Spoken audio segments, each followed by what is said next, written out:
Hey everyone, welcome back to my channel. I hope you're having a beautiful day so far, and thank you so much for being here and joining me for another art video. In today's video, I'm going to be sharing the watercolor painting process for a portrait that I created a couple of days ago. And the painting process for this one was very much an experiment. I had never tried this method before.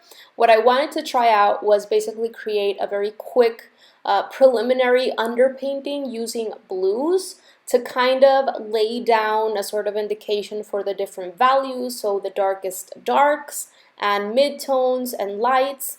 And then once that was set up, I moved on to actual skin tones and the other colors that I would be using. I'll talk a little bit more about that once I actually get into the painting process, but first and foremost, I just wanted to share a little bit with you in regards to what it is I do before actually starting to paint. So the very first thing that I did was I took my time looking for a good photographic reference. And what I mean by good is, number one, it has good resolution, which means I can open it up in Photoshop and zoom in into whatever area I need to, and it will not be blurry or pixelated. Number two, it has a good balance of lights and darks, and it is not overexposed or underexposed or not taken with flash.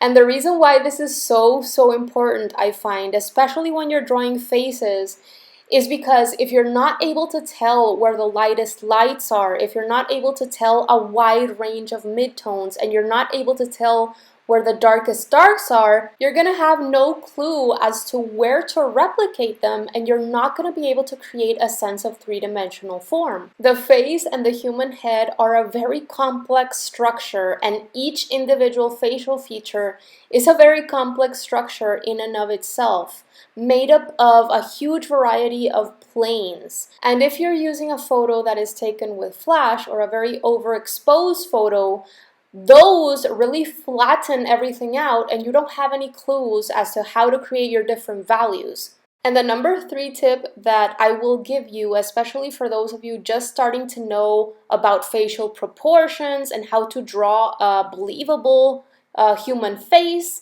would be to make sure that you are selecting a photograph that really goes hand in hand with your current skill level. And what I mean by this is, if you don't know about facial proportions and at least a bit about the underlying structure of the human head, which is the skull, and you don't know about the appropriate location and sizes of individual facial features, then I would say definitely get started with learning about facial proportions. I learned facial proportions from Andrew Loomis's books, and you can easily find those in downloadable for free versions on the internet that will show you about believable proportions and even how to draw the head at different angles. And once you have a good grasp on that, make sure that your initial photos that you're using show as much of the face as possible and in a good lighting. Because oftentimes I've had people reach out to me asking me for suggestions on how to improve drawings or paintings of portraits, and I'm able to tell right away that something looks off because I have made time to study realistic facial proportions. And then I ask them to send me the reference image that they're using, the reference picture of this person. And it's no wonder that their drawing or painting is turning out like this, because A, they don't know about facial proportions or the head structure, and they're using a very bad photo that is not allowing them to see part of the head or part of the face. And so when you do know about the head structure and about facial proportions, you're able to use pictures in which half of the face or part of the face is covered or the person is wearing a hat, because your knowledge is able to overlap or it's able to make up for the things that you're not seeing. But when you don't know about the head structure and you don't know about facial proportions and part of the face is covered, you're kind of guessing. And this is why it's so important, especially when we're just getting started trying to draw or paint something new that we've never drawn before, that we work from references, whether it's a photograph or if you have something in front of you like a person or an object that you're actually drawing or painting from life, so that you're able to develop your observational skills, realize all of the tiny subtleties that make a realistic looking face or a realistic looking whatever it is you're drawing or painting, understanding how light works, etc. So yeah, take time selecting a quality reference photo that you can use. Otherwise, you're gonna make things much harder for yourself. Now, of course, many of the suggestions or the tips that I just provided go for those of you out there that are interested in reaching the goals that I once had when I was first getting started, which was basically being able to draw a face completely freehand and reaching a good level of realism, but perhaps just maintaining a tiny bit of stylization.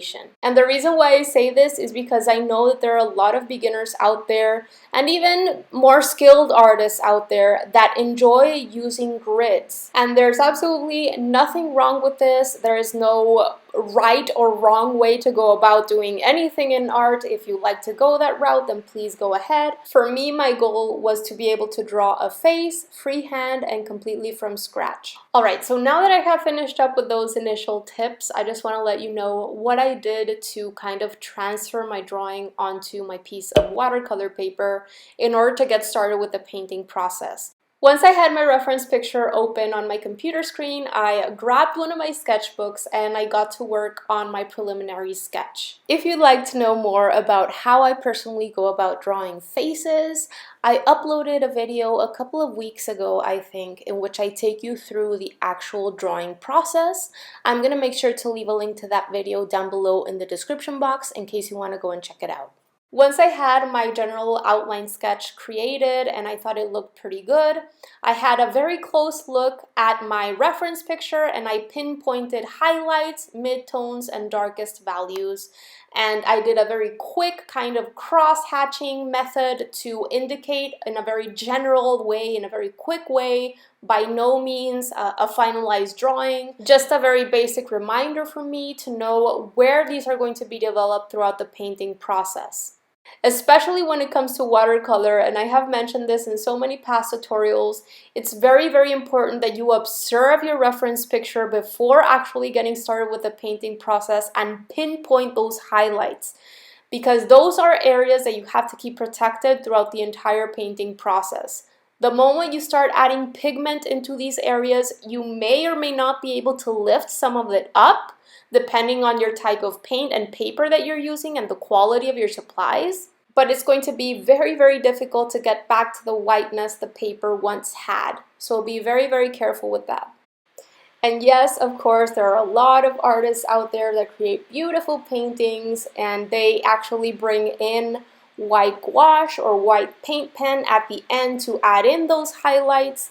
And that's perfectly fine if you want to go that route. I know I certainly did in the beginning. For me, I saw tons of improvement when I pushed myself to finalize a piece using only watercolor. And if I do decide to bring in a second or a third medium into the picture, I want to make sure that it's because I'm looking for a specific effect and not because I need them as some sort of crutch. So once I had my quick preliminary sketch completed, I transferred it over to my piece of watercolor paper using a piece of tracing paper. Once my outlines and largest shapes were transferred effectively, I just did a very gentle and light hatching because I didn't want my pencil lead to muddy up my colors. And I just did some very gentle and light hatching as well as little mapping out of my highlights just to indicate for myself and to remind myself during the painting process where the darkest darks were going to be located and where the highlights were going to be located. Once that was done, it was time to prepare the colors that I would be using. Now, I have shared this before in the past, how I really love taking my time pre-selecting my colors. I decided to create my blue underpainting using a mixture of ultramarine blue and phthalo blue. I created my skin colors by mixing together yellow ochre and carmine. To darken my skin tones in shadow areas, I brought in burnt umber. I brought in a tiny bit of cadmium red light for the lip mixtures later on. And to create the very dark colors for the hair and the eyebrows, I mixed together my ultramarine blue with my burnt umber and regular umber. In other words, I used a total of 7 different colors for this painting. And for this one, I used my new St. Petersburg White Nights watercolor paint set. I got the set with the 12 different colors in it, and so far I am loving it. I'm going to leave a link down below in the description box in case you're interested in checking it out. Alright, so I just want to explain why I decided to explore creating a blue or a cool colored underpainting for this portrait. This is the first time that I try doing this. Before, all of the portraits that I have created have been right off the bat going in with a skin color. So I wanted to try this method out for a couple of different reasons. So firstly, I just really wanted to play around with the color temperature in the shadows or the darkest areas of my painting versus the lightest areas of my painting. I wanted to make the darkest areas in my painting cool biased since the very beginning, and I wanted to see if I would be able to still see some tiny spaces of blue once I started overlapping my actual skin colors on top of those blues. I wanted to see if this would lead to any expressive effects because I am very much a representational type of painter, and I would really like to incorporate some more expressive techniques into my painting. And especially when it comes to watercolor, right now I'm trying to make more of a dynamic play with color and temperature. And so I thought, what better way to push myself than to try this out with an actual portrait. The second reason is because I know that skin is a very complex thing to paint, and that in order to make a person look believable when painting him or her, it doesn't really matter what general skin color the person have, whether it's a very light skin color or a very dark skin color or anywhere in between. We have to make sure to incorporate both warm and cool undertones throughout the piece to make it look believable. Aside from the environmental light that can be warm or cool in and of itself and is affecting the way that we see our subject, there are certain areas of our skin that are very thin and we're able to see the capillaries underneath or the veins underneath, and this makes a part of the skin look a little bit red or even a little bit cooler toned. So by creating a very light and very basic blue underpainting before getting started with the skin color, I not only started mapping out my different values in a very simple way in order to start giving my face a kind of very basic structure and provide a map for myself, but I also made sure that I had already laid down my cool tones under the surface of the skin, so to speak. And also, during that initial preliminary, very quick blue underpainting, I used a very light and translucent version of my blue to do very gentle washes in areas of my picture that I was able to perceive as very light areas, but not quite highlights. So, for example, areas within the sclera or the whites of the eyes and also her teeth. When we're trying to paint a portrait that's more on the believable side or the realistic side of the spectrum, we have to make sure that we are including shadows and a variety of values, even within the sclera or the whites of the eyes, as well as the teeth. Because if we don't do this, most likely the effect will be very cartoony and artificial. So make sure that you're noticing those different values within these smaller areas that may seem like they're white, but they're not really white, in order to really give them that sense of three-dimensional form and just believable sense of shadows. So I definitely didn't use my favorite portrait painting paper for this one. The paper I used was Strathmore's cold press 140-pound watercolor paper. Usually I would have preferred something a lot smoother when it comes to painting skin, but since I just ran out of my Arches hot press watercolor paper, I just went ahead and used this anyway. It turned out okay, and this is just meant to be a study and not a finalized piece, so I was perfectly okay with it. But the point I wanted to make here is that this paper, even though it's not the best, it allowed for a very nice lifting effect for the hair here. And I am not quite sure if I would have been able to do this exact lifting effect on my Arches hot press watercolor paper. But I'll definitely be trying it in the future, so stay tuned for that. What I did is I basically painted my hair, I allowed it to dry completely, and I went back in with a clean and slightly dampened round brush. And with my damp paintbrush, I very gently kind of drew hair effects and highlights here and there, and then pulled up that pigment or absorbed that pigment with my absorbent towel. I'm gonna make sure to leave you a link to the exact absorbent towels that I use that I buy through Amazon down below in the description box. Alright, you guys, so I am almost done with this painting here.